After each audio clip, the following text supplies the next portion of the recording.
beam in the middle of the gym, and I thought, okay, well, I'm just gonna run right up the beam and do a backflip, because I can do a backflip, so I'll just run up and do a backflip. It'll be even easier. And what happened was I ran all the way up to the top, that my head hit the ceiling. So before I even did the flip, I was falling backwards, bam, hit my back on there, you know. So I realized that it was not as easy as it looked. However, a couple months later, I tried it again and made it, and was aware of the ceiling. But Jackie Chan was just, he was huge for me. Bruce Lee and Jackie Chan. Working with Mark Dacascos, that was a great experience, because Mark himself is a martial artist. He does Kung Fu, the kind of style that we like. And Mark can perform all his stunts himself. Physically, he's a very talented person, not just martial arts, but also gymnastics, acrobats, acting between the fight, everything. A lot of times, some actors, even though they do fight scenes, but their face totally dead when they do a fight scene. Like this, there's no expression on their face. But Mark got everything. And he's better than a lot of stunt guys out there.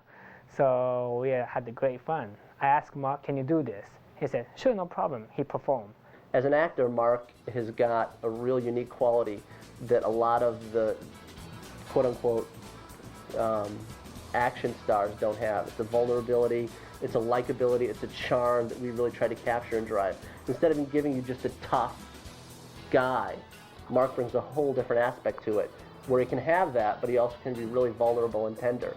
And comedic, which I think worked really well in the movie. As an actor, it was very challenging. As a martial artist, it was extremely challenging, because anything that I had learned in my life, Koichi and Steve were pretty much putting it to use. So I did a movie called Only the Strong, and some of the capoeira moves we used. I was a gymnast, and they used that, you know, the things that I could do. They put that in there, and then all of the martial arts and kung fu fighting, of course. Matter of fact, I've never even trained as a singer, and Steve still put that to use. As a matter of fact, he got me to write my own lyrics, so I wrote the lyrics to that song. And originally, he was only going to have me do the first 2 or 3 lines. And then I recorded the song a couple nights prior to when we actually filmed it, and he liked it, so he ended up having me sing the whole song. Matching Mark's physical prowess with charisma and comedic flair is co-star Kadeem Hardison. As one of America's best up-and-coming comic talents, Kadeem was the perfect choice for the pivotal role of Malik Brody in Drive. We just arranged a meeting with Kadeem and met with him. And right away I thought, this is the guy. This guy's perfect. You know, Kadeem was such a talented actor, great at ad-libbing and improvisation. Let's go. Y'all going, this ain't the Batmobile, man. You made to throw a ride, it's an old car. And so we got Mark and Kadeem together, and you know, to dinner to see the whole chemistry thing, and I was so happy that there was chemistry there. It was just amazing how these two guys could really kind of feel comfortable with each other. I felt my job was to make Mark laugh and to make him feel at ease.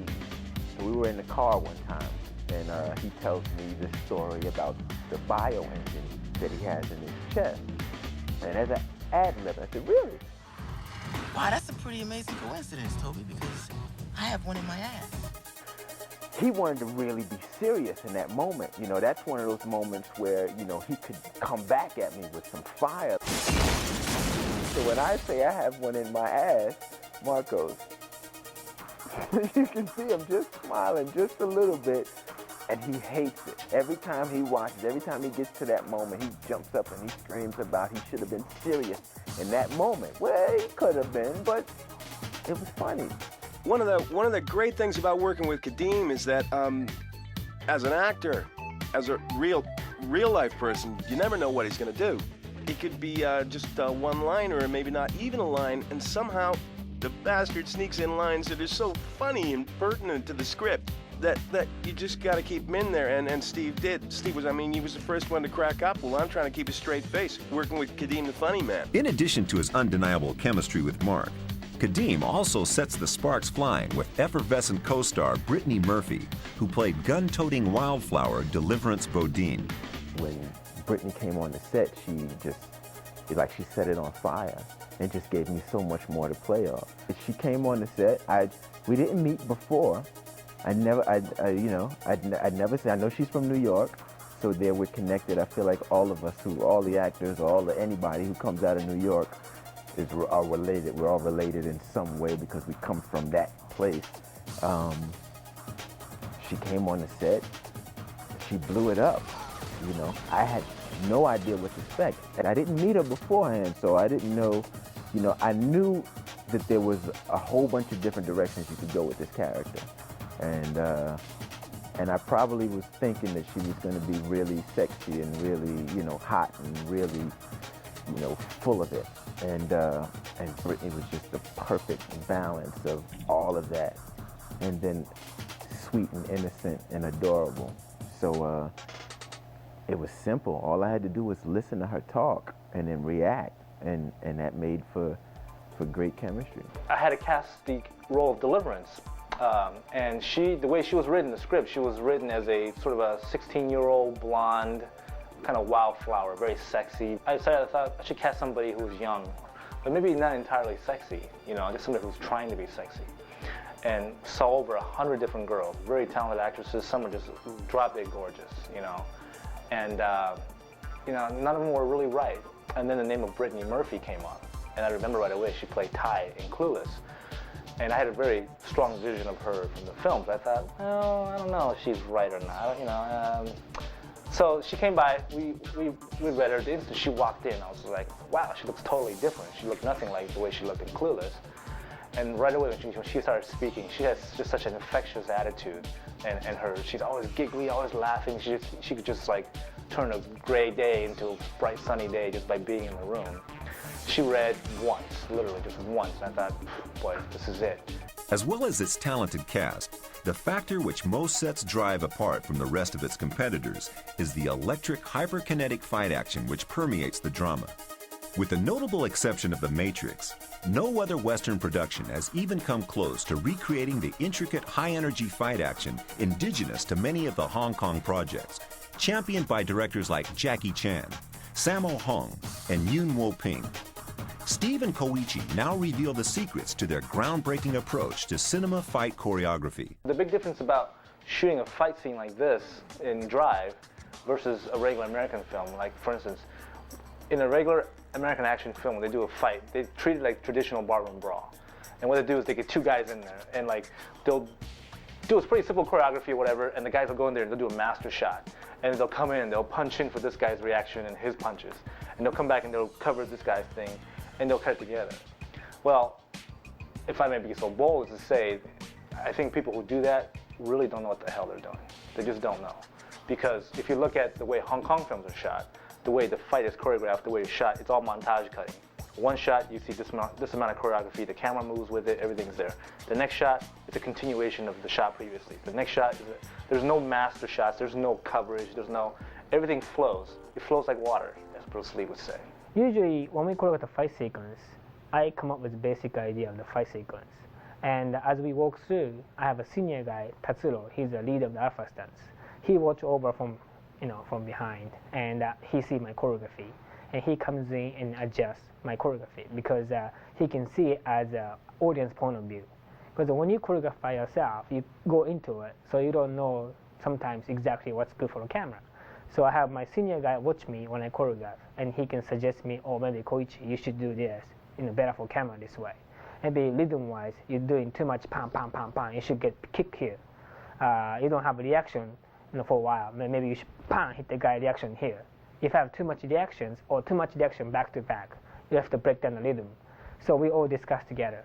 And now after I choreograph, I'm going to have my junior guy, which is Yuji, perform for me. So now me and Tatsuo can stay back and watch the whole sequence so that we all have our own opinions. And Yuji is a great acrobat. He has a lot of great ideas, so he can also put ideas. So most of the time on the fight choreography, it's not just from my idea, from three of us all put together. It was kind of cool because when Koichi and I work together, we're synchronized. We do a fight scene. What I do is I come up with a concept of the fight, like, okay, these guys will have stun sticks. One hit, with the stun stick, and the fight's over. Now let's choreograph this fight. But the catch is, we're going to put it in a tiny little motel room with some sparse furniture. Now, how do we make a scene that'll kick your ass? And that was the concept. We go to a location, I bring Koichi's guys there, I say, go, do it. They spend all day there, they're choreographing all this crazy stuff, you know, while I'm working out all the logistics of the shoot, and I come back in and I go, what do you got? He shows me stuff, and I go, oh, I love that, I hate that, love that, I hate that. And I said, let's lose this, and let's change that instead. And he goes, all right, I'll be back in 10 minutes. He choreographs more stuff, and I come back in. By the time we're done, it's like, okay, this is our fight. And then we wait. And then by the time the day comes, we're going shot by shot by shot. It's clockwork.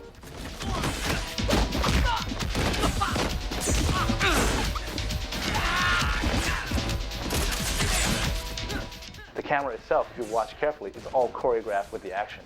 The moves are there for a reason. It isn't just moving for, you know, I'm not doing monkey cam, like shaking it just to create excitement. The camera is moving specifically with the action at the right moment. And at a certain point, it became so natural for me and Koichi to do this stuff. Camera angle and stuff was never ever a question. You know, it was just like, all right, this is next choreography. Okay, put the dolly here, let's put on this lens here. Now when this happened, you pushed me in here, and a couple of times the dolly work was so violent that I flew off the camera, you know? So it was just pretty wild stuff, you know. And then the big payoff was seeing it all cut together and stuff, and you know, really just, you know, I got to hand to Koichi. I mean, he really outshined himself this time. I mean, all the projects we worked together, he really did a great job with the choreography, you know. And I was happy that I was able to do it justice by shooting it properly and editing it properly. In the finest traditions of Hong Kong filmmaking, Steve and Koichi constantly encourage the principal actors to do their own stunts where possible. Despite the inherent danger, they were more than equal to the challenge. Steve had warned me before, and he also warned Kadeem, because Kadeem had never really done an action picture before, and I had done some action before, but never the type that I wanted to, as far as Hong Kong style, until Steve's project came along.